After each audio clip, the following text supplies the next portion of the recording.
À la ligne, Feuillet d'usine de Joseph Pontus, chapitre 1. En entrant à l'usine, bien sûr j'imaginais l'odeur, le froid, le transport de charges lourdes, la pénibilité, les conditions de travail, la chaîne, l'esclavage moderne. Je n'y allais pas pour faire un reportage, encore moins préparer la révolution. Non, l'usine c'est pour les sous, un boulot alimentaire comme on dit, parce que mon épouse en a marre de me voir traîner dans le canapé en attente d'une embauche dans mon secteur. Alors, c'est l'agroalimentaire. L'agro, comme ils disent. Une usine bretonne de production et de transformation et de cuisson et de tout ça, de poissons et de crevettes. Je n'y vais pas pour écrire, mais pour les sous. À l'agence d'intérim, on me demande quand je peux commencer. Je sors ma vanne habituelle, littéraire et convenue. Eh bien demain, dès l'aube, à l'heure où blanchit la campagne. Pris au mot, j'embauche le lendemain à 6h du matin. Au fil des heures et des jours, le besoin d'écrire s'incruste tenace comme une arête dans la gorge. Non le glauque de l'usine, mais sa paradoxale beauté. Sur ma ligne de production, je pense souvent à une parabole que Claudel, je crois, a écrite. Sur le chemin de Paris à Chartres, un homme fait le pèlerinage et croise un travailleur affairé à casser des pierres. Que faites-vous ? Mon boulot, casser des cailloux. De la merde. J'ai plus de dos, un truc de chien. Devrait pas être permis. Autant crever. Des kilomètres plus loin, un deuxième occupé au même chantier, même question. Je bosse. J'ai une famille à nourrir. C'est un peu dur. C'est comme ça et c'est déjà bien d'avoir du boulot. C'est le principal. Plus loin, avant Chartres, un troisième homme, visage radieux. Que faites-vous ? Je construis une cathédrale. Puissent mes crevettes et mes poissons être mes pierres. Je ne sens plus l'odeur de l'usine qui au départ m'agaçait les narines.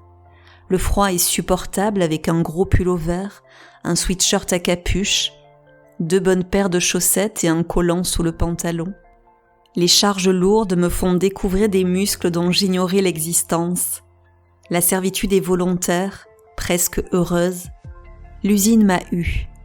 Je n'en parle plus qu'en disant « mon usine ». Comme si, petite intérimaire que je suis parmi tant d'autres, j'avais une quelconque propriété des machines ou de la production de poissons ou de crevettes. Bientôt, nous produirons aussi les coquillages et crustacés, crabes, homards, araignées, langoustes. J'espère voir cette révolution. Gratter des pinces, même si je sais par avance que ce ne sera pas possible. Déjà qu'on ne peut pas sortir la moindre crevette, il faut bien se cacher pour en manger quelques-unes. Pas encore assez discret, la vieille collègue Brigitte m'avait dit « J'ai rien vu, mais gaffe au chef s'il t'attrape ». Depuis, je lousdais sous mon tablier avec ma triple paire de gants qui me coupe de l'humidité, du froid et de tout le reste pour décortiquer et manger ce que j'estime être à tout le moins une reconnaissance en nature. Je m'emballe. Revenons à l'écrit. J'écris comme je parle quand l'ange de feu de la conversation me prend comme prophète.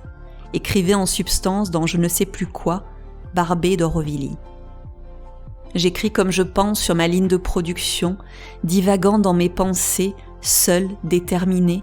J'écris comme je travaille, à la chaîne, à la ligne. L'embauche. Ce ne peut être que cet immense couloir blanc, froid, au début duquel sont les pointeuses autour desquelles on se presse la nuit à l'heure de l'embauche. 4h, 6h, 7h30 du matin, suivant le travail assigné, le dépotage, soit les caisses de poissons à vider, le mariage ou l'écorchage, soit la découpe de poissons, la cuisson, soit tout ce qui concerne les crevettes. Je n'ai pas encore eu le malheur d'être de l'après-midi ou de soirée. Commencer à 16h, finir à minuit. Ici, tout le monde s'accorde à dire, et j'en conviens jusque-là, que plus tu commences tôt, mieux c'est. Sans compter les heures de nuit payées 20% de plus. Comme ça, t'as ton après-midi. Quitte à se lever tôt, autant se lever tôt. Mon cul, tes 8 heures de boulot, c'est 8 heures de boulot à quelques heures de la journée. Et puis, quand tu rentres, à la débauche, tu rentres, Tu zones, tu comates, tu penses déjà à l'heure qu'il faudra mettre sur le réveil. Peu importe l'heure, il sera toujours trop tôt. Après le sommeil de plomb, les clopes et le café du réveil avalé, à l'usine, l'attaque est directe. C'est comme s'il n'y avait pas de transition avec le monde de la nuit. Tu re-rentres dans un rêve ou un cauchemar. La lumière des néons, les gestes automatiques, les pensées qui vagabondent dans un demi-sommeil de réveil.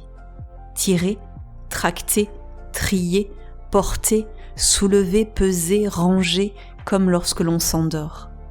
Ne même pas chercher à savoir pourquoi ces gestes et ces pensées s'entremêlent à la ligne.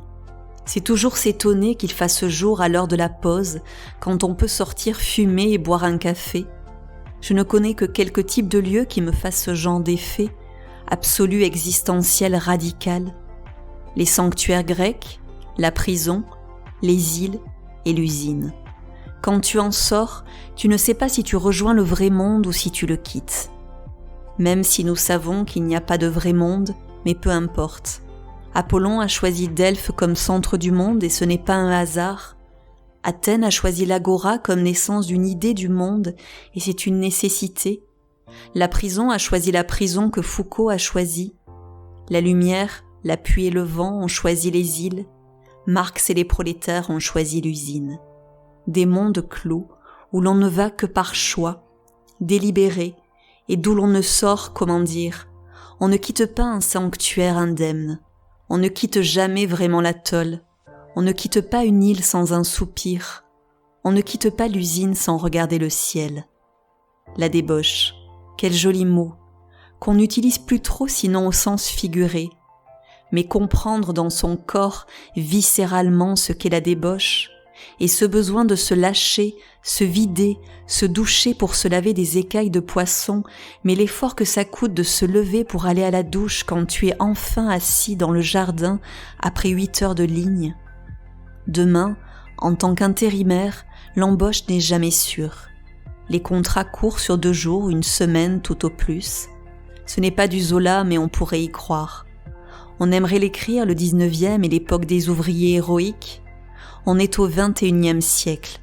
J'espère l'embauche, j'attends la débauche, j'attends l'embauche, j'espère. Attendre et espérer. Je me rends compte qu'il s'agit des derniers mots de Monte Cristo.